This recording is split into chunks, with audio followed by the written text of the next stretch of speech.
Welcome to Blue Dream Health Collective, where we talk about real health as well as chronic illness, self-care, mental health, and other interesting and educational topics. I'm the host, Misty Blue, a biomedical science major and a chronic illness warrior. Thank you for tuning in, and I hope you love this episode. Hey, okay, so if everyone who's listening, you may hear Wicket breathing because he really loves Piper. So Piper is our guest today, and go ahead and introduce yourself. Hi, I'm Piper. I am a mother of a child with autism. I have ADHD myself. So yeah, we're a very neurodiverse family, and I'm just here to talk about our experience. Thank you. So I'm going to read the definition of what is autism, which is from autismspeaks.org. Ooh. And you can comment on that because oh, we gotta talk. That's why you're here. Yeah. I don't really know much about it. Well, and they're probably the first thing that comes up in Google. Yes.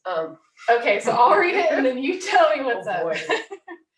So autism or autism spectrum disorder refers to a broad range of conditions characterized by challenges with social skills, repetitive behavior, speech, and nonverbal communication. According to the Center for Disease Control, autism affects an estimated 1 in 54 children in the United States. Okay, so again, I don't really know a lot about it, and that's kind of the beauty of this podcast is to educate not just myself, but others. Mm-hmm. And so I'm like the person that asks the questions that people don't understand. So tell me more. So Autism Speaks is actually a very problematic organization. And unfortunately, they're one of the biggest and loudest voices. If you Google autism, it's one of the first things that comes up. What I found. The problem is, and I don't want to get too deep into it because I've done kind of minimal research, but just like we listen to victims, when autistic people who start as children and are kids, but they grow into autistic adults. And when they tell you things or they ask you, with their words and you ignore them continually, and Autism Speaks has a really bad, like the autistic community considers them a hate group. Wow. You could Google, like if you type that into Google, a lot of stuff comes up, and they believe we need to spend more and more money and research dollars to find the cure for autism, to find the cause of autism, versus taking those dollars and giving money and support to families, right, to help the kids that are challenged here. And they also have so you have autism, so now what, right. And they give very little money to families. They spend most of their money on paying their board of directors and research into causes, and that leads to other problem things like trying to cure autism. If you're an autistic person, they're like, there's nothing to cure. It's just my neurology. It's the way my brain is wired. It's like being a Mac or a PC. I'm not trying to get into that debate either, but neither is necessarily superior. I mean, we live in a very neurotypical world. The world's designed for that. So that's where a lot of autistic people struggle. And then we also have the problematic language with high functioning, low functioning, and verbal, nonverbal, because even a high functioning person can go nonverbal when they're stressed. Okay. I'm hyperverbal, and sometimes I will literally, and I'm not officially diagnosed with autism, but I've had to recognize, and autistic TikTok has educated me more than anything, because there's all these kids out there that are able to show you a video, and there's amazing videos and information out there from the people telling you. Yeah. That's a good point. And that's kind of why I love doing this kind of stuff, is because I'll interview other advocates, people who actually have an illness or whatever, and to describe it from their perspective, and when you're kind of hearing it, I guess, from a bigger source that's describing it, maybe it's better to get that personal. Right. Well, just to kind of go back and redirect on that point so we can wrap it up on the Autism Speaks, just do research into why autistic people have a problem with Autism Speaks, and I would listen to them. That's the main point I would make about it. And so where do you recommend? There is a lot of, I believe it's the Autism Self-Advocacy at Work, or ASAN. That's a good organization. Basically, if you want to know about autism, ask autistic people. Because the other thing is, most of the information out there is all about the drawbacks, and it's really ironic that I'm talking to you and over your shoulder is Einstein, because he didn't talk till he was 4. There's like a lot of classic autistic symbols, so he's one of the like heroes, you know, in the community, and you need people like Einstein. A lot of our scientists and great brains that made huge breakthroughs, it was because they had that narrow focus. They were just obsessed with stars and looking at that. And after doing that their whole life, they, you know, I can't think of all of the scientists, but honestly, you can Google it again very easily, and it'll blow your mind how many breakthroughs we have because of those traits. And I remember actually seeing some piece of art. It was like, I think on a wall, like a mural that someone just the landscape or the skyscape. That guy. He flew over New York, and well, and like Willow has an internal GPS. She can't. She's nonverbal, so she can't tell you took the wrong turn, but she'll let you know. Oh. And you know, like she knows the route to Grandpa's. She knows where every Dunkin' Donuts in Brevard County is, and how to. These things aren't like necessarily job skills, but they're her strengths. So tell us about Willow, because those who are listening are like, who's Willow? Right. Yeah. Okay. Willow is my daughter. And she and I are definitely a good example of why it is a spectrum and how neurodiversity really is diversity. People, how old is she again? She's 13. Okay. She's huge. My height, like tall, beautiful, strong, very autistic little girl. She speaks through a device. She has a lot of challenges, and she's a good example of why I don't like the term high functioning and low functioning, because being non-speaking makes her fall, and some of her challenges make her fall into the low functioning category. But if you asked Willow, she'd be like, I function just fine. Thank you very much. She just has a different set of priorities than us. Right, absolutely. And then the term high functioning, kind of, if somebody manages to go to college and get their doctorate or achieve all these things, and you're like, oh, well, you're very high functioning. That minimizes all the struggles they went through. You know, and that's a good point. And just because they have a good day doesn't mean they go nonverbal. And we think of the spectrum like a gradient, like autistic to less autistic, more to less, and almost good to bad. And it's not like that. It's more like, you know, if we're going to use a rainbow analogy or the spectrum, like the light spectrum, it's more like when you spray a hose into the air and you watch the way the droplets make a rainbow in the air, and one droplet might have a lot of red, really vivid, and the blues and yellows are really small and you don't see them as much, and one's like super, you know, and it's where and how, because that's really how the communication difficulties and the social, all that, how it presents. We're all very different. Right. I think that's a good analogy to explain that, because that's a good point. With the spectrum, you have, you know, this side or this side. But I don't think what they convey is that the spectrum is going to move sometimes, right? Right. Or like, I'm hyperverbal, if you can't tell, but I have social difficulties, and I have, you know, just because there's all those social rules that are unspoken that I sometimes am like, but why, huh? Wait, that didn't.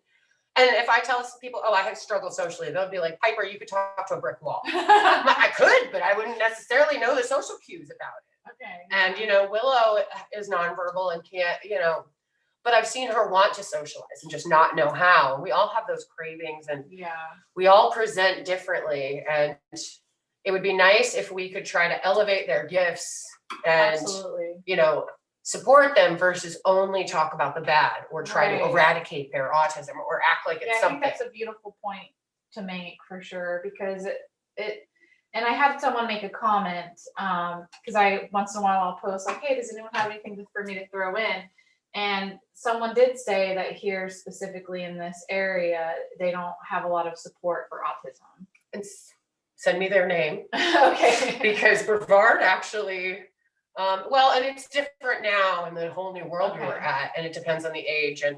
But there is stuff out there. The problem is also there's not always a roadmap for that. Which was one of the, oh, I'm sorry. It's okay. And maybe it's because there's different programs and organizations. Well, and it also versus. Sorry, I was trying to put on silent. You're fine. versus like actually in school, maybe with the IEPs, I'm not sure. Well, and that's one of the very frustrating things as well in this whole world is you want to advocate for your kid. You want to talk about how strong they are, how amazing they are, all the positives. But unfortunately, when you're trying to get your kid assistance, like I used to tell people, on paper, they have to be dumb as a rock. Because, or if they're offering you 30 minutes of speech, you ask for 90 because you actually want an hour. Yeah. And that's where you're going to end up. And you have to go in almost like it's a negotiation. And you have to know the magical words to ask for. Like my daughter, and okay, I will agree on that. Willow's nonverbal. We have been going through years and years of speech and trying everything, and nothing was really going anywhere. And I finally had a therapist. It was sort of harsh. She said, you may have to accept that she may not use talking as a form of communication. And have you looked into an AAC evaluation? And I'm like, what's that? Yeah. 5 years into advocating, and I fight for my kid. Yeah. So I'm like, what is that? And she had to explain that AAC stands for Alternative Augmentative Communication. And when you're in an IEP meeting, you say to them, I want an AAC evaluation done for my kid. But because I didn't know those specific words to say. That's horrible. Like if your kid is having behavior problems in school and being sent home day after day after day, you can say, all right, I want a behavioral intervention plan done by a BCBA. Wow. But you got to put that in writing, because if you just say it, it never happened. And you have to know to ask that, because a BCBA stands for Board Certified Behavioral Analyst, which means somebody that's actually been trained in autism. Yeah. And that's actually a whole nother controversial aspect that we need a different podcast to discuss. But I imagine we'll have to definitely do more of these, and because there's never going to be enough to say in just one little episode. And that person's only going to be able to come in, but they can put in a plan. Yeah. Because let's say your kid's flipping desks, which obviously is a problem behavior that we can't have. It's safety. We can't have kids flipping desks. But how did we get there? Why was that kid flipping the desk? Why were they freaking out? And how did it escalate? Because we have a bad habit of thinking we know better, right? Or ignoring the child who's trying to explain to you, I am overstimulated, I am stressed. And that desk throwing incident could have been avoided if Tommy, let's say, got 15 minutes or 10 minutes every hour to get a quick walk around the school. Wow. And in between, they could get that sensory output or be able to go outside and swing for 5 minutes or earn those things because. Wow. Yeah, I can totally understand that, because I get like that. I get overwhelmed. I know that even just for example, when I used to bartend, I would have to go in the cooler and shut myself in there for 5 minutes of just silent. And if somebody, if I'm in a situation where someone's raising their voice or whatever, I'll have the same thing where I just after doing hair all day, I'll go home, no music or no anything. Silence. So I can imagine having that on a more overwhelming, dial it up a couple notches, and then not being able to process it. Yeah, and then just not having that support I would need to have that moment. And we're being punished for having that reaction. Not only not getting the support, but being told you were wrong because you reacted this way, even though you try, or maybe the kid didn't ask in the right ways because they're a child and it's not their job to teach us, if we're not teaching them right, or if the problem keeps happening, maybe our approach is wrong. Right. And that, because we're talking about behavioral, this dog is, I love this dog. Because we're talking about behavioral, I know there's a lot of really controversial things I'm sure is going to make your blood boil when people say stuff like, oh, these kids just need a spanking or to be grounded. They think they can beat the autism out, or it's bad parenting. Because you know what? When you go to the grocery store, you're like, hey, I want you to act up and embarrass the crap out of me. Because that's what, and what every mother needs, more judgment. That's what we're all really craving. But it is, people think that that can also be a cultural thing as well, depending on where you're from or how you grew up. A lot of different cultures struggle. I gotta get this puppy in there. Dang it. He just wants to be in the podcast. I know. but thinking that, yeah, the kid is acting out, which sometimes they are responding to a stimulus or responding, you know, like they are acting out, but it's their way of trying to, they can't communicate it in a proper way. Or we need to give them a way to either redirect that energy or those impulses. Like I was watching, just to take it to an ADHD level. Yeah. I was watching this TikTok where it was two girls talking about, and they're like ADHD best friends, like 15-year-olds in the cafeteria. And one of them sees like a cookie somewhere, you know, and she looks at her friend, she's like, I'm going to take that cookie because it's the impulsive behavior. And she's like, no, you shouldn't do that. And she's like, I got to do it. And she grabs it. And then the cafeteria worker yells at her. Yeah. And she looks at her friend and she's like, that's going to make my rejection dysphoria syndrome, my RSD go off. I'm going to cry. And they were both laughing at it because she was like, it was like they were very aware of the behavior and what was happening. And it was just, but they were accepted that this is my neurology. I'm like, not necessarily the greatest thing. Because I don't think she even stole the cookie. I think she just took it inappropriately. Yeah. But you know, that's a thing. Sometimes my friend's daughter like threw some rocks and it ended up going into their AC unit. And you know, she obviously didn't realize the consequences were going to be that bad. It was just that impulse of, oh, I got to do a thing. That's true. And I think a lot of people don't realize that we all behave not the best. You know, like if you think about it as grown adults, like people think because they think they might have it together, but if you think about it, like what do you do when no one's looking? Like maybe people have a drinking problem, maybe they're addicted to social media. They just process things in a different way, you know. And I mean, really think about it. That's their wiring might be just a little more under the radar, and they react and they have their own, you know, stimulus and things like that, if that makes sense. So I don't know, just a random thought observation. Well, yeah, and if we could just give support or like redirect in a positive way. Like I know a lot of times people will stare at Willow because she's stimming and she flaps her hands, or that's a very common autistic trait that maybe people think, oh, it's embarrassing, it's distracting. In fact, I had a parent that their kid's not even diagnosed, but they go, you know, you were sharing videos and I realized my daughter's stimming. And she was getting in trouble in class for tapping her foot and this and that, but she's like, it's not distracting anybody, it was helping her. And we expect kids to sit at desks for hours on end and then they get punished for, you know, even responding to what's not natural. So I can't even sit. What this dad did, you know, he didn't even have to get his daughter an IEP. He just saw what I was talking about. He got his kid like a squeezy ball.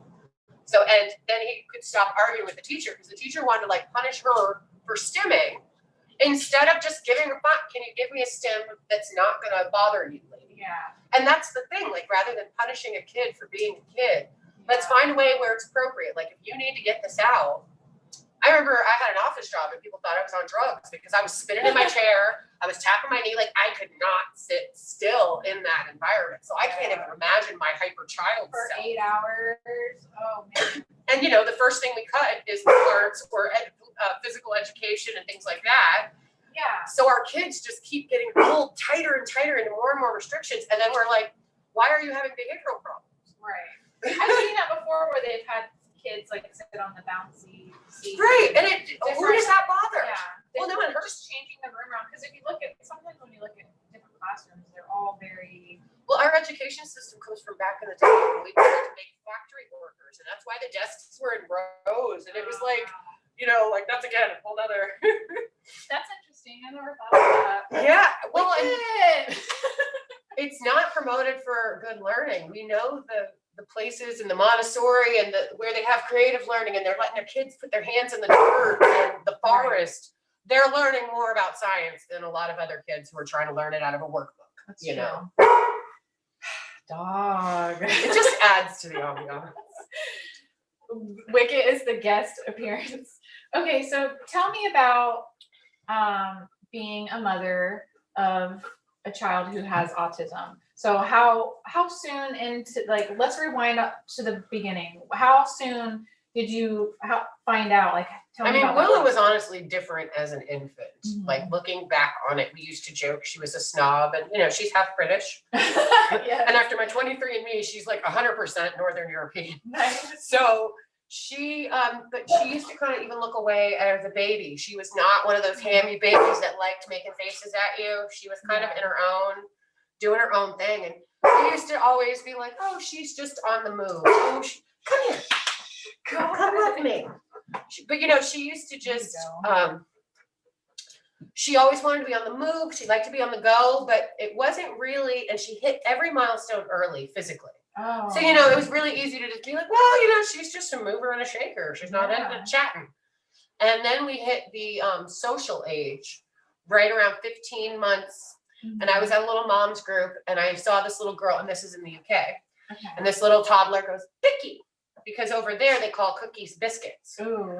So she was pointing to the biscuit tin and saying biscuit, or, you know, her version of it. And I thought, Willow doesn't do that. Oh. If she wants something, she'll just go stand in the kitchen, which I've found through the years, it's a pretty common thing. Mm-hmm.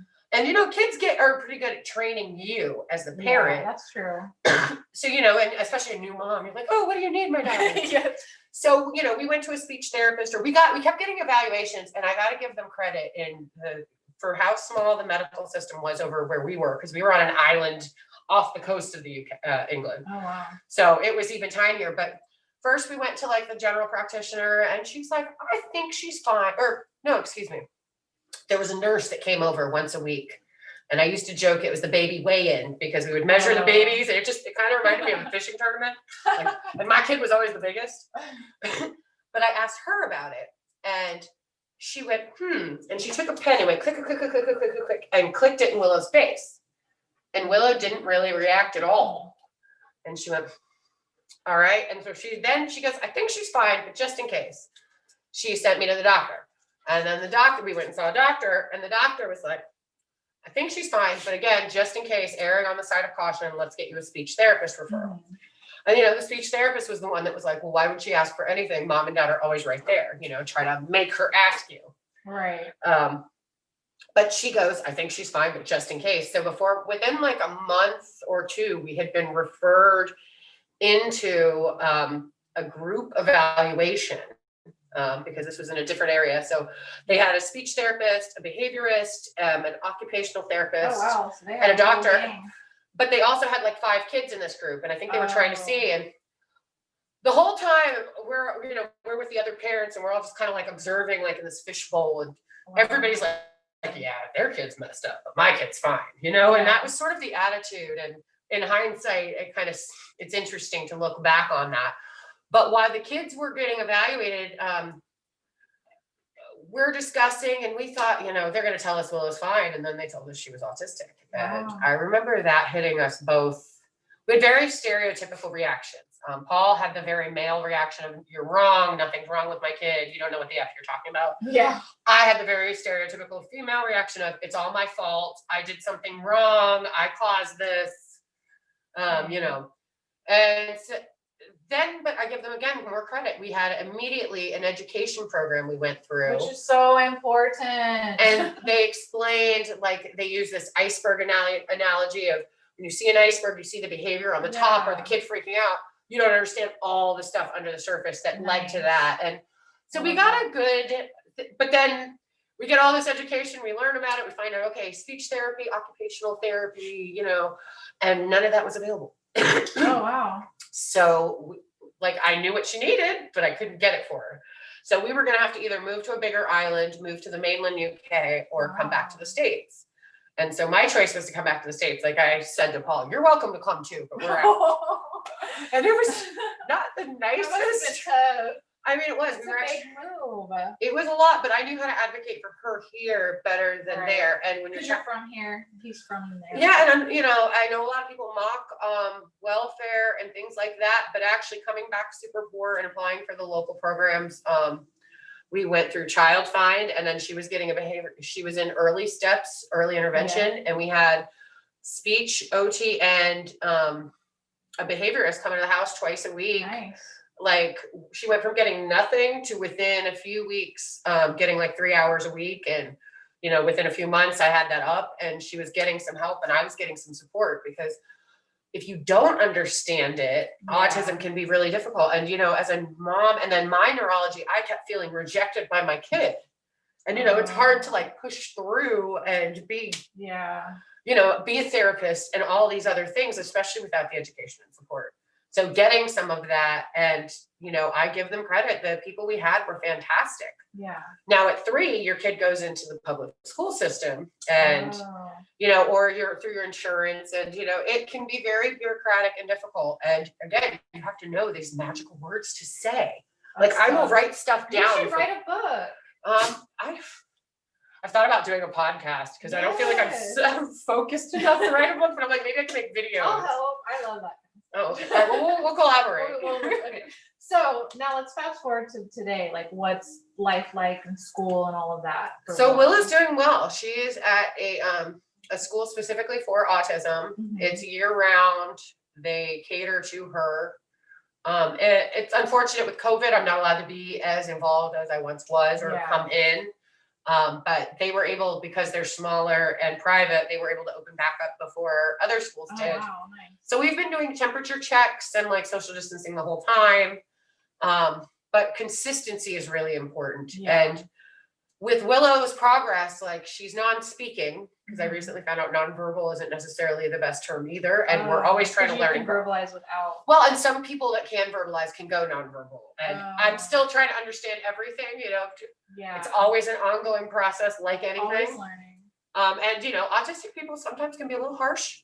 Sometimes receiving those lessons has been difficult for me, because I made some mistakes or said something that was kind of ignorant, and I got like blasted. And it was funny because it could have been a real easy moment for me to be the mom they were accusing me of being, which was somebody that talks over their child or over the voices. And that's the main thing they say is, don't tell us what we want when we're actually telling you what we need. Yeah. Like, you can't just like, but I know better because I'm a mother of an autistic child. Yeah. And that's not always the easiest pill to swallow, especially if they tell you you're not doing the right thing and you're at least trying to. Right. But at the same time, you have to ask yourself, why would people be this passionate or this angry with a stranger over what I thought was an innocuous comment? Right. And so it was a learning opportunity. Oh, that's good to look at. That's hard. A lot of people don't look at it that way. It's not easy. I've had it a couple times. This year has been like a very growing year. Wow. And but at the same time, I've realized you have to, and that actually, like, the shamanic stuff sometimes says, if you react negatively to something, why? Like, or there's a reason, there's something you need out of it, like the lesson. Absolutely. So sometimes I'm like, why am I so angry at this? No, that's a great way to look at it. Well, it's helpful versus just being ticked off all the time. Yeah. Or like, why am I so viscerally reactive to that? Like, there's something to it that's causing that. So what do you think now, fast forwarding from now, the future holds? Well, sorry, I know I'm rambling. Oh, no, you're fine. Willow, actually, progress she made with the school. I got my first thank you the other day through her device. Wow. She had picture day at school, which I used to be able to go in and I would literally hold candy behind the camera and be like, Laffy Taffy, trying to get her to look up and smile or giggle, because it's tricky. And I mean, there's been times I've been on the floor holding her feet, or my mom's holding her, and we're all doing this, just trying to get a good picture for picture day. Yeah. And so I told her, because I can't do that now because of COVID. Right. I'm like, all right, listen, kid, if you're good today, you can earn a donut, because donuts are Willow's love language. And I'm like, love language. I think that's my love language. I said, if you look at the camera, I'll give you 2. If you give me a big smile and like you crush it, 3 donuts. It can be a 3 donut day, kid. Because I don't want to give her diabetes, but that's the max. Yeah. And so I text her assistant during the day. I'm like, how'd she do? And she's like, I got a smile and a dimple. Wow. So we get in the car and I'm like, all right, you earned the 3 donuts. And we drive to the Dunkin'. And because of COVID, I don't really take her in. Like, she hasn't been into a grocery store this year really since March. Because I just can't trust her not to touch stuff everywhere. That must be difficult. But at that time of day, it's tricky to get the donuts that are Willow approved. So I ran into Dunkin', come out with her 3 donuts. I set them in her, hand her the bag and a napkin. And I'm like playing on my phone or doing something. And all of a sudden I hear, thank you, out of her device. And it's not something you can just hit. Like, she has to click social, she has to look for that. And I was just like, because those moments are so rare. But the week prior, she had tried an orange at school because she likes to always steal food from her one therapist. And she didn't have the word orange in her device, but she had the color and she went to colors and said orange. So it's like, these are some of the first signs that it's getting through or she's able to actually express it. Wow. Because Willow can ask for donuts. She's been able to, like, if I take her device, I'm like, where do you want to go eat? She can tell me that. Like, which again, priorities. But expressive language has been one of her biggest challenges. And she's probably, you know, you asked what the future, she's probably always going to need some help and some form of assistance. Yeah. So, I mean, it's frightening, but there is a organization here called Promise in Brevard that supports adults with special needs. Yeah. Betsy Farmer is a local woman that started it for her son, Luke, who has Down syndrome. So, I mean, there are things around, and there are, like, St. Augustine actually has a school for the deaf and the blind, I believe. And they have, like, they're a very supportive community. So, as much as there's not a lot, there is stuff out there. There's a guy in Miami that just started a car wash for his son and for autistic people because, like, there's a lot of jobs and things that could be done by disabled people and people with challenges, and they just aren't given the same opportunity. Or, you know, it's legal to pay somebody less just because they're disabled. And I mean, like, think about that. Or, you know, if it was on a meme, read that again.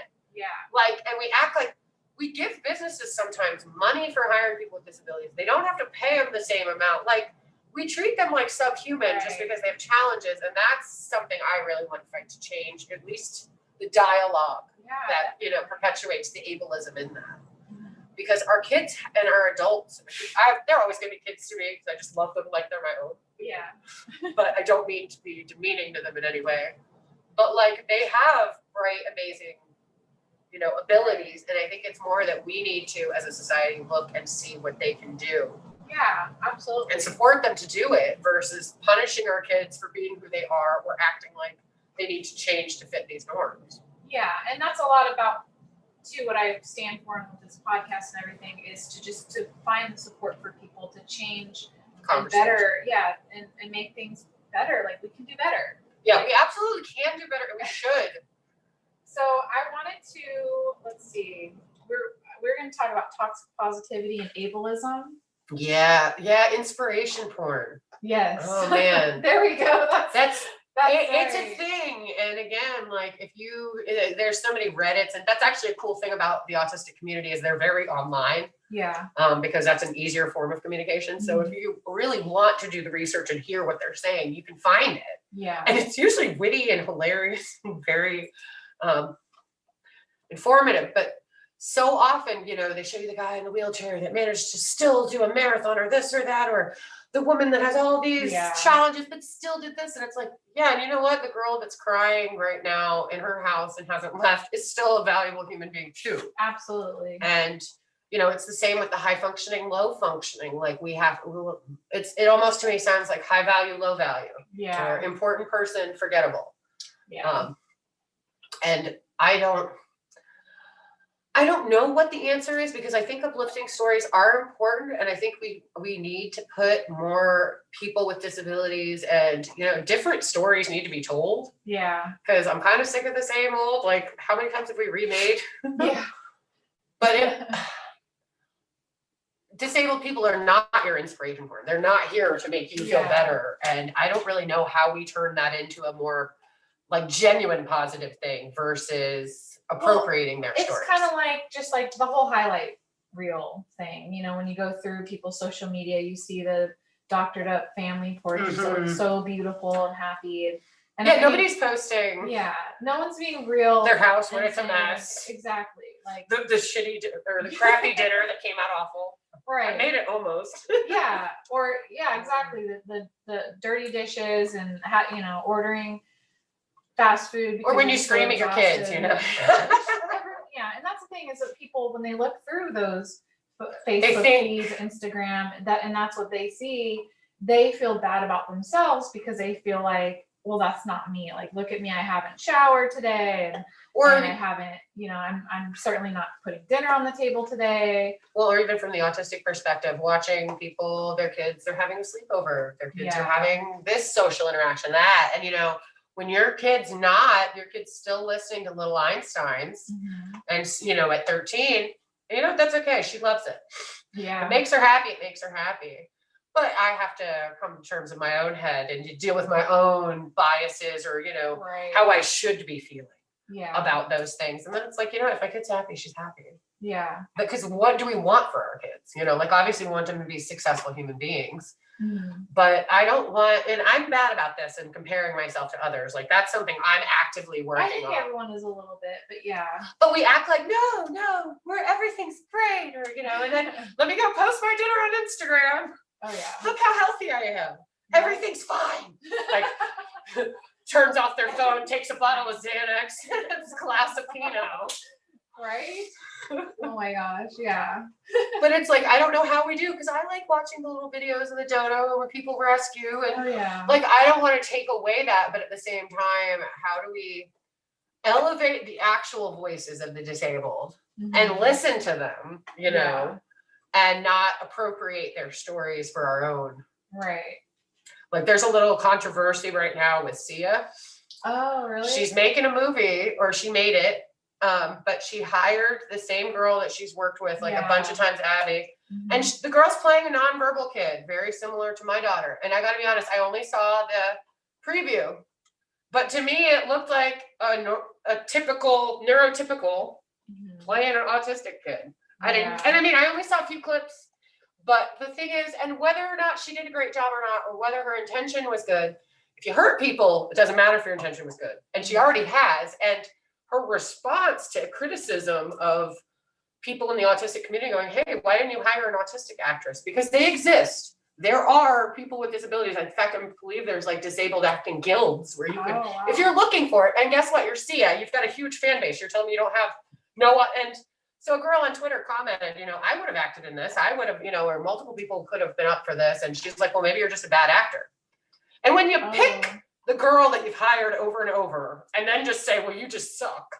Yeah. That's not very sensitive. And you chose the subject matter, honey. We didn't ask you, hey, Sia, make a movie about us. And so you don't get to pick a topic, appropriate it, show it from yet again a neurotypical view. Great. More abled but ableist, and then when you don't get the happy-go-lucky, and she's trying to sell a movie now. She just put 3 years into this, so she's ticked. But your response is not great. Yeah. And I hate to tell you, but autistic people tend to be honest and do their research. And so if you come up with BS of, oh, she was just the best choice, really, the girl you've used in like every freaking video, she was the only option. And it sucks because this was an opportunity. I think it's amazing that she wanted to show a nonverbal girl. Especially, with her voice that she has and the people. Yeah, her platform. If you're going to, but you don't, it feels more like appropriation then. If you're going to say, here it is. And I haven't seen it. So I'm not sure. Will you see it? I'm always willing to watch it, but it's hard to want to support it when I know you've treated the autistic community poorly. Like I said, I've gotten it too, but I had to go home and like cry to myself and then hear them. And I ended up having some good conversations. So just because something isn't framed to you perfectly how you want to hear it, like maybe take a breath, put your phone down, honey, instead of responding on Twitter with your massive platform and looking like a real jerk. Yeah. And it's unfortunate because it was an opportunity and it's a series of missed opportunities. Yeah. And, again, like the ableism, she's like, oh, well, I thought about taking my watch off and I should have. Clearly, I should have. It's okay. Wicket doesn't mind. Wicket doesn't mind. He likes them. Aww. But, that all kind of goes together where it's just unfortunate that we choose to continue these narratives that we like rather than listening to the people they're about. And maybe this will be a lesson learned that, hey, moving forward, like if I'm going to step into that pond that I should do my homework. Well, because, and that was the other thing. She used Autism Speaks for her research, which everybody's like, if you'd actually talk to autistic people, you would know. Like, it doesn't take a huge, if you just type, why do autistic people not like them? Or why is Autism Speaks a hate group? Or if you type in Autism Speaks I think the first thing that comes up. And I'm curious why she chose that. Because they're the biggest organization. There's a lot of money behind them, so. She actually just announced recently that she also has Ehlers-Danlos syndrome. Well, and see, I didn't know that. And I heard people that were defending her saying she's on the spectrum as well. And, and maybe, I don't know if she's been diagnosed. There's there's so many sub debates on people that are diagnosed and not diagnosed, and well, all communities kind of have their own little drama. I've noticed, like, no matter what it is, whether it's the hair industry or the chronic illness community, right. or, And there's going to be a debate, and that's Yeah. fine. But I think when it's neurotypicals suppressing the voice of neurodiverse people, that's where we have a problem. You know, especially when they're trying to tell a story about neurodiversity. Yeah. Because it's beautiful. And had she actually consulted autistic people, she would have known some of these things, like claiming she did 3 years of research. Yeah. It's just, you know, again, you're making more excuses. How many years of research have you done? 13. Well, and you know, I only recently found out Autism Speaks was bad, you know, because you have to know to look for that, and you have, you know, you can make your own judgments. I can say, just from a fiscal responsibility thing, they pay their people, you know, there's like a website that'll tell you which organizations are better and which the money that you donate goes to the families or the cause. Well, Autism Speaks pays their people a lot. Yeah, you always want to research that too. I hear that a lot about. Like they pay, so yeah, I don't really want the people running it making more money than it's going to the people, especially when it's that big. Yeah.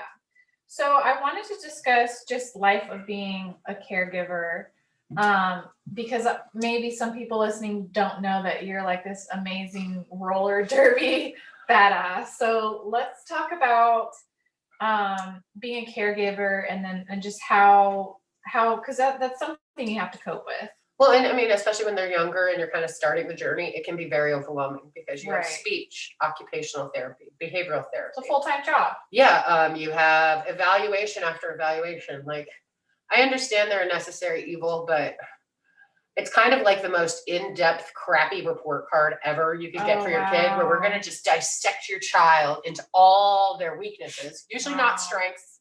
I mean, they'll throw a few in there, but, you know, we just have to look at it under a microscope, and it's not fun. It's very stressful. And, you know, like, I'm like, who else has to look at their kid like this? Like, Jesus. Yeah. But you do what you got to do to get through it. Therapy, all of that. Then, you know, if you get your kid in school, depending on whether you're in public, private, advocating for them. There's various scholarships and hustles you have to go through to figure out getting them what they need. Yeah, because, you know, medical, even with insurance, I know people that have taken second mortgages out to pay for therapy. Or even rich people complaining about how much they spend. I mean, 30, 40,000 on one therapy. I'm not even talking about all of them. And that may be in co-pays, or the place they go is out of network. I know a lot of people that have just hired a shadow, which is a great thing, and I wish it was available for everybody. What's that? A shadow is if your kid just needs somebody there to kind of like tap their shoulder or keep them on task, or go, okay, what do we do now? And they're just a shadow. Or corrective behavior, eyes front, you know, like little things, but they're supposed to just be a shadow, help redirect the kid, and they can guide them through the day. But a lot of schools either won't allow that, or the parents have. I mean, I know a mom that got a job to pay for her son's assistant. And I mean, it's great because they've had the same assistant with their kid for years. So he knows them, and the kid's making great progress, like he's on honor roll. But he used to run off and be in the bathroom, like the policeman called because he got out of school once. Like I used to make a joke, we got a runner, because there's a thing called elopement. Willow is a slip out, but you know, these are all things that you have to deal with. And sometimes if you don't have a shadow and the kid gets out, now mom has to come home from work. Mom can't get a job because I can't trust that my kid is going to make it through the full day of school. Right. Or I have IEP meetings where I have to be basically an education lawyer or advocate. And I mean, I had advocates with me. There are programs and people that will come out with you, and they're very nice people, but if they don't know the magic words for your kid, and they're all, you know, doing the best they can, but there's 3 of them for all of Brevard County. There's so many layers to it. Well, and I didn't know that my nonverbal child, I needed to ask for this specific evaluation. You'd think anybody would have said, oh, you know what, she'd be a candidate for this. To know what to ask for you, or. Well, unfortunately, this was explained to me in an advocacy course I took for my kid. But unfortunately, if 100 kids need help, and 100, you know, and 100 moms come to school saying, help my kid. No, Jimmy's fine. Jimmy's doing great. He just needs a little extra time on tests, but he's going to be great. 80 of those moms will go, all right, Jimmy's fine, and walk away. And only 20 of the moms will be like, no, my kid needs help. Wow. But that's how you deal with the funding shortage. Because every kid needs help. And, you know, every child could probably benefit from this, that, or the other, you know, let alone our kids with extra difficulties and extra challenges that have to go into a classroom with fluorescent lighting. This seems to be where a lot of the funding should really go towards. Well, and then it doesn't. Even the way I've looked around Willow's classroom, and the way they're allocating funds, I'm like, there should be $100,000 worth of funding in this classroom, and the teacher's Wow. bringing in her own iPad and buying her own pencils. Wow. And one kid's so severe, he's wrapped up like a burrito, trying to be soothed from his meltdown. There's another kid rocking because they're and it's a lot. And it's only 8 kids in that class. Wow. And it was still not enough staff, with a teacher and 2 assistants. And it's really unfortunate the way we don't fund education properly or take care of our people, because ironically, there's a lot of studies that'll tell you if you spend the money when they're younger and when you could get them some help, they have a higher chance of being able to be a contributing member of society, which is a whole nother level of ableism, but where it'll cost you less for their care later. Right. If you help them now when they're younger, or you help them get some life skills now. Yeah. And, versus them ending up in a group home years later. So we can't stop. So what do we do? Come here, baby. Come say hi to your friend. So what about for you? What do we do for you though? The caregiver that has all of this. Well, see, I found roller derby because, you go through IEP meetings and sometimes you want to hit people, but that would get you arrested. So I went to an event and a friend of mine told me about roller derby and I'm like, wait, so I can hit people and not get arrested? All I got to do is sign a waiver? Nice. I'm in. Yeah. So 6 years later in a slightly beat up body, I really miss it. Thanks a lot, COVID. And But I always see you posting really cool videos. Well, because a lot of us have gone to the skate parks or have gotten out there, and I really feel like roller skating or whatever, physical activity, I definitely need that for myself. Yeah. That helps me charge my batteries and my bands and feel human. Yeah. Decompress and kind I know of be you for a second. Well, and how if you're on an airplane and when they're teaching you the emergency procedures, they tell you have to put your mask on first. Yes. I know a lot of moms. Pour from an empty cup.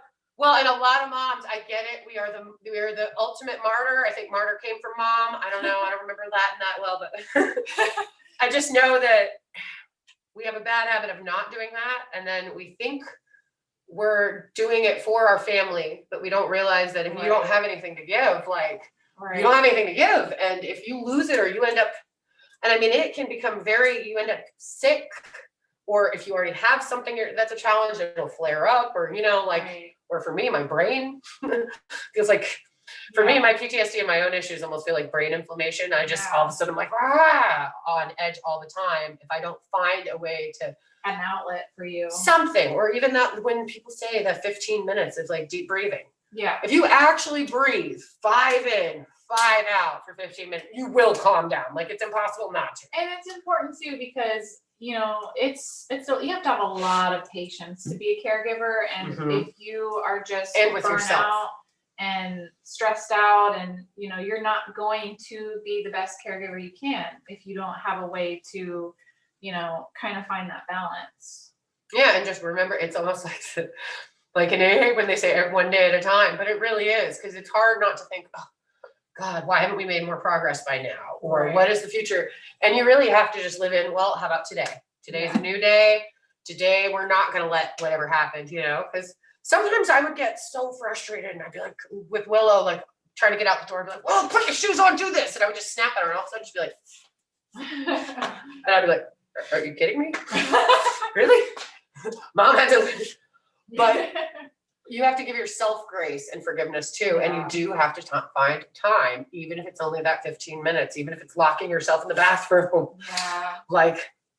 I like walking the causeway or getting out into nature if you can. I love watching your little nature adventures. And I was like, where do I go for that? Yeah, that's my plan. Well, do you have any last minute words that you want to make sure you share before we wrap up? And then I'm going to post a blog that's going to have any links that you send me. And you can, if anybody PMs you about it, or you can give them my Instagram. They can message me. Any mom have an issue. Yeah. Don't be afraid to ask for help. There is zero shame in that. Don't be afraid to scream into your pillow or scream into the void. your kid's the same kid you've always had and they're beautiful. And a diagnosis is not, it is their gateway and their to a rights. It's like their ticket to what they are entitled to and to understanding. It's not putting a label on your child that they'll never get out from under. And honestly, with the kids on TikTok, like it's cool to be autistic. It's really, they're amazing. Again, there's these communities, everyone. Well, and it helps you find them and So or understanding. That's one of the things I like about roller skating is it's kind of a quirky sport that a lot of quirky, interesting people are attracted to. And it's very similar. Like neurodiverse people are beautiful and amazing. And understanding that you're neurodiverse is only going to help, or, you know, understanding what your kid's going through, why they did that, or how we can redirect that into a positive thing, or find them an outlet so that they don't flip desks. Yeah. I mean, again, 10 minutes walking outside every hour. It's a lot better than the hour of disruption we just had because we had a meltdown. Right. Or understanding, no, if that kid is upset, you know. So finding ways to anticipate and redirect and give them the support, you know. Yeah. And not punish them for being who they are. Right. You know, help celebrate their strengths. So yeah, DM me. Okay. Well, I do have one more question. Mm. So how do you discipline? I mean, a lot of times you just have to be patient to say no, because autistic kids can play the odds. Well, and I bought a deep freezer because Willow is obsessed with ice cream and she was in our ice cream so much, and kids play the odds. Like if I ask for ice cream 1,000 times a day, Mom will say yes at least 10. And Mom's in the corner like, oh my God. But if I lock a door, for her, it's out of sight, out of mind. So it is difficult. And a lot of times it's a little more in depth. You have to totally understand. There is information out there on what's the difference between a tantrum and a meltdown, because a meltdown is more sensory based and overwhelmed. And a tantrum actually has a function of I'm trying to get something I want. So it's not saying autistic kids and adults don't have tantrums. I have tantrums. I'm sure you've had a tantrum. I had one last night. It happens.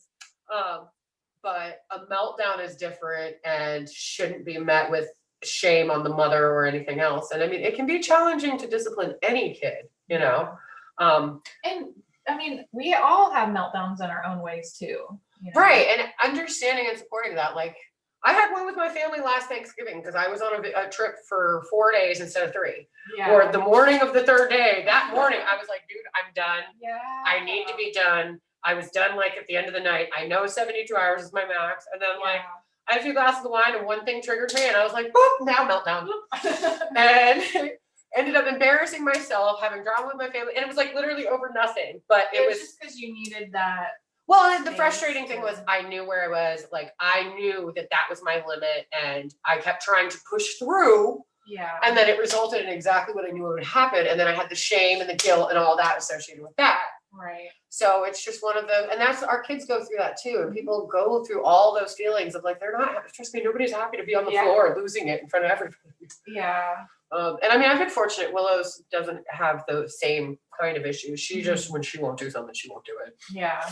Or she can like sense a crowd. I swear we can pull up somewhere. She's like, nope, over 10,000. Nope, not doing it. Hey, that's my kind of girl, right? I know. We were joking that we've been quarantining since before it was cool. Yes. I'm like socially distanced. A lot of people in the chronic illness community feel that way. Yeah. Well, and I mean, a chronic illness or neurodiversity, I feel like anything that sets you apart from normal, happy, fun, so easy Instagram world we live in now. Yeah.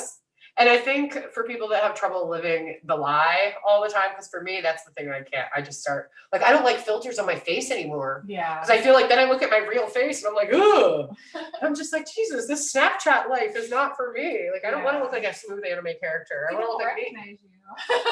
Well, it's like, but you know, that's fun sometimes, but yeah, I mean, it all just kind of plays into the whole, that's another thing too. Yeah, that's literally a whole nother. Positivity and just self-love and self-care and it's hard. It is not, that is an ongoing thing that we all need to like actively work on. Like, remember Stuart Smalley? You look in the mirror and you're like, I'm good enough, I'm smart enough, and gosh darn it, people like me. Oh, that's great. It was an SNL skit, and I think they even made a movie about it, like in the 90s or something. But it was cute, but that, you know, we all do need to like, you know, affirmations and positive for ourselves. Work that into your morning ritual. I'm working on it. Yeah. I think we all are. That's a good idea. I think I need to do that. Even if it's just like on the mirror, you know. Yeah, when I quit smoking, I used Post-it notes everywhere of all the things that why I didn't want to smoke. Like on the Yeah. front porch where I used to go smoke, I put, I don't want to hear Willow cough. Yeah. Because she had a little cough every once in a while and it sounded just like mine. I'm like, Yeah. even going outside to my bathroom, why use beauty products and then smoke? Because I was like, this is kind of dumb. But you know, That's like, cool. I think we should do that with anything we're trying to incorporate words. And also to give ourselves forgiveness, because again, we're all human and everybody has their things and their weaknesses and their strengths, and it's important to realize like we're not perfect. We're going to make mistakes. Yeah. But it doesn't mean that you're like an evil, awful person. Right. I feel like as long as you're trying, you know, Yeah. and forgiveness is a hard one. Yeah. I think, But we're always going to continue to grow and evolve over time. yeah. No matter what. Even if you feel like, okay, I worked through all my problems, all my stuff, there's still new ones will happen. I'm sure a new one will crop up. And you'll have to continue to adapt to like however, you know. I mean, that's life. Yeah. So just give ourselves forgiveness. You know, I know I need to work on that too. But I think that's a mom thing. yeah. Well, thank you so much. Thank you for having me. I hope that wasn't too random. No, it was perfect.